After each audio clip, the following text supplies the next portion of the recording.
Hi everyone, this week was International Water Day. It's super important to all of our daily lives in Ottawa. We have the best tap water in the world. We also have great access to the Rideau River and the Ottawa River. We're meeting with the Rideau Valley Conservation Authority to learn more on what we can do to protect our own waterways in our community.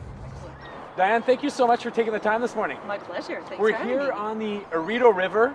I'm with the Rideau Valley Conservation Authority.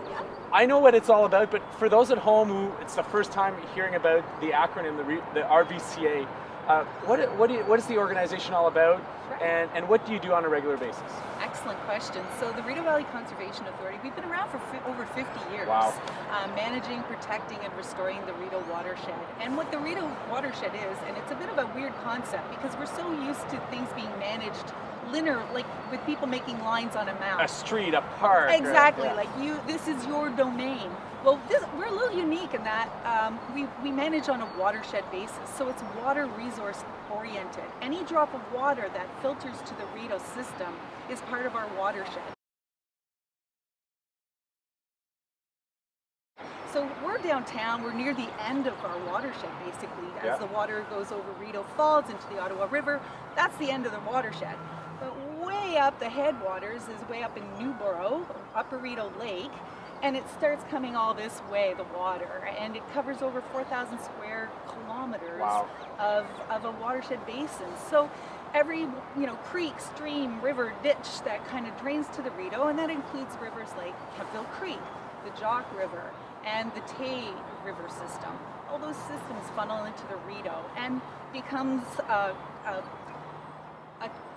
corridor that we need to protect and preserve and maintain.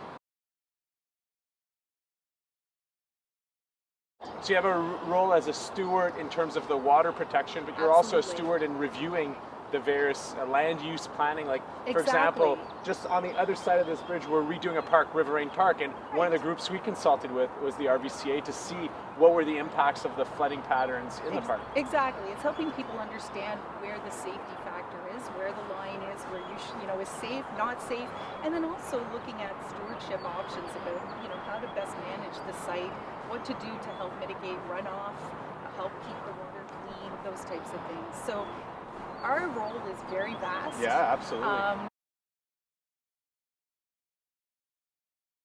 Well, we've been in a really good situation in terms of flooding. Just in terms of the snowpack, it was kind of an average. It wasn't highlighting any concerns. It was a nice slow melt with those sunny skies and no rain, so it helped get rid of the snowpack. It really has calmed things down. The water levels are at a really good threshold, so upcoming rain we have lots of capacity to hold that water in place. So we're quite confident that it's going to roll out nicely. That's reassuring for unless, many. like I say that, and then I'm going to bite my tongue. But I mean, we do want people to be extremely safe around the water. It's cold. It's very cold. If it starts to rain, like they're anticipating, the water levels will rise quickly. So it's something. Please stay off. If there is ice in your community, part of your community, please don't go on the ice. We want pets, people, children, everyone to keep safe. I think the quickest way is to go online, visit us at www.rvca.ca.